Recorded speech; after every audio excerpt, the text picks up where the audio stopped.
I'm at the home of farmer Andrew Porteous, who, like other dairy farmers across our region, is fighting to drive up the price that he receives for milk.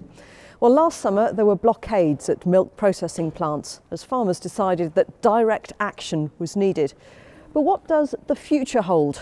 David Gregory has been investigating. How much do you pay for your milk? The truth is, most of us pick up a bottle without paying too much attention.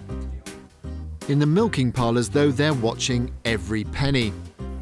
Andrew Porteous is a prime example of a lone farmer who believes the milk processor he sells to is not getting a good enough price from the supermarkets. He's not even covering his costs, and a penny short costs his business thousands. We're a million litre farm, so a penny's basically £10,000 that we're not going to get in a year. But on the farm in Staffordshire, he's milking 130 cows twice a day, every day. Surely he can't go on like this. How do we do it? I think we do it because we don't pay ourselves enough.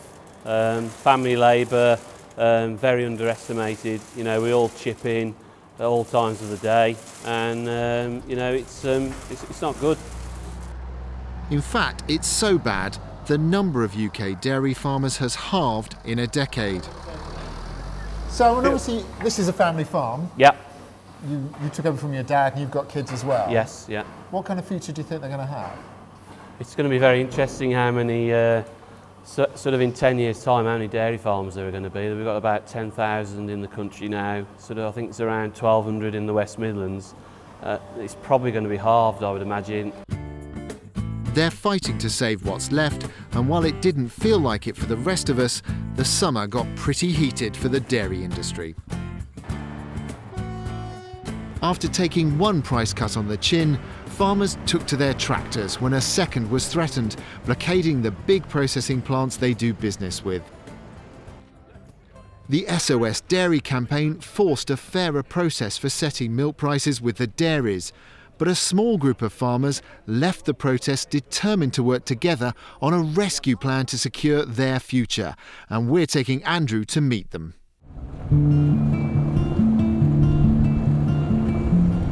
So here you go, we've got you off the farm, taking you to the Isle of Wight. Now we're going to be taking you to see a farming co-op, one of these new small farming co-ops that's been set up. So what do you think you're going to find? What's it going to be like? Well, I think it's going to be really interesting because it's amazing how they've all managed to get together around a table and actually get something kick-started, and it sounds like they're doing a really good job. To keep cows on cows and the rest of the Isle of Wight, farmers here are working together. It's the first UK co-op of its kind. But could it work in the West Midlands? In Staffordshire, where I'm from, it's hard to see us all getting around the table, but we did manage to get 700 or 800 farmers within 24 hours notice at Stafford Showground. So perhaps it can be done. On the island, over 300 herds have fallen in 50 years. Today, the last 17 standing have formed the Isle of Wight Farmers Group. We're producing milk over here, and it's going to the mainland. 80% of the milk we produce on the island has been taken to the mainland and being passed by milk coming back on.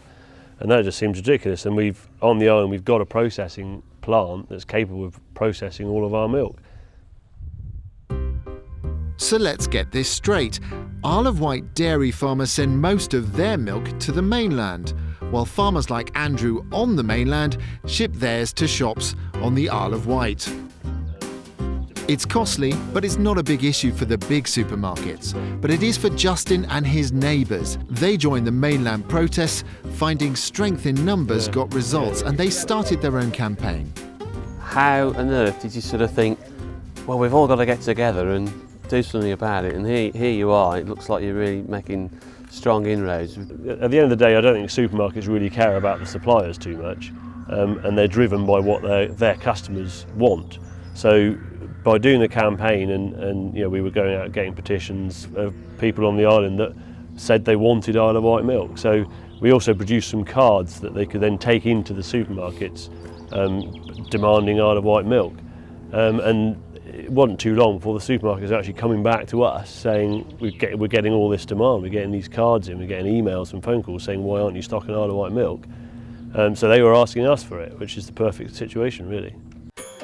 So the customer is key.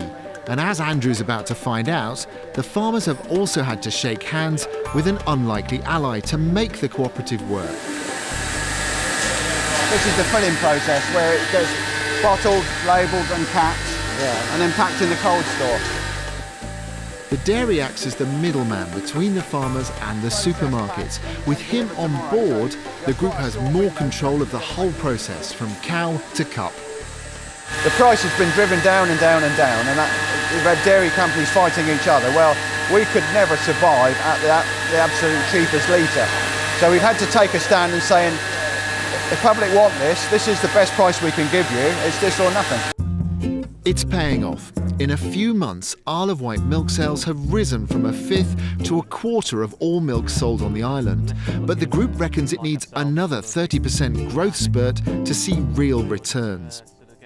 Andrew's come to see just how far the supermarket doors have opened. Have you could just come down for the visit just to see how it's all done, because it's something that you're thinking of doing? Yeah, I mean it's going to be a lot harder in Staffordshire. On the Isle of Wight, customers led the way in. Thousands signed petitions and bombarded the supermarkets with complaint cards, demanding they stock local milk. It was the MP, it was the cooperative lobbying us, it was customer comment forms coming in, it was phone calls coming into our customer services desk. Ever since it came into the store, we started to buy it. Excellent. It's lovely. And Andrew wasn't going to miss an opportunity to put a supermarket buyer on the spot. It can't be ethically right that we are producing milk at a loss, not only here on the Isle of Wight, which we've seen today, but also right across the country. It's just completely unfair. I can't comment. And it's not just the co-op, it's all retailers and supermarkets. They're just taking too much out. And if we're not careful, we won't have any milk producers, you know, not only here, but across the whole of the nation. The government is sold on the idea and has set aside a £5 million pot to encourage more ventures like this. But how many farmers will take them up on it? What's going to happen if this doesn't work? This really is make or break. If it doesn't work, I think there's going to be very, very few dairy farmers left at all on the island. Yeah, but perhaps we should be doing some Staffordshire milk. Perhaps we need to go and approach a dairy. I don't know. Rather than you just talking about one farmer with maybe 1 million litres of milk, you could be talking about 20 farmers. You're then talking about 20 million litres of milk plus. Yeah. And processors are going to start to be a bit more concerned about that. And then you go to them with that. You can then work with them. You then together you've got a lot more strength to go to the supermarkets and tell them what they're going to pay for the milk. They're not there yet, but Isle of Wight milk has given us plenty to think about on the way home. I think what surprised me about all this the last couple of days is how far along they are. I mean, they've not been going more than a few months, and yet, you know, those customers were looking for the milk in the supermarket, they were going for it, and they've got big plans. You know, the way to save dairy farming on this island is for them to expand and produce more milk, and that's what they want to do. And I was really impressed by that. But the question I have is whether it would work for you and for Staffordshire. Well, I think the opportunities they've got on the island are a bit different to the mainland. Whether we can bring that back into the West Midlands, but you know, perhaps we'll have to go around with a couple of mates and go and knock on the doors, because they've probably never been approached before, and perhaps this has given us the opportunity to do that.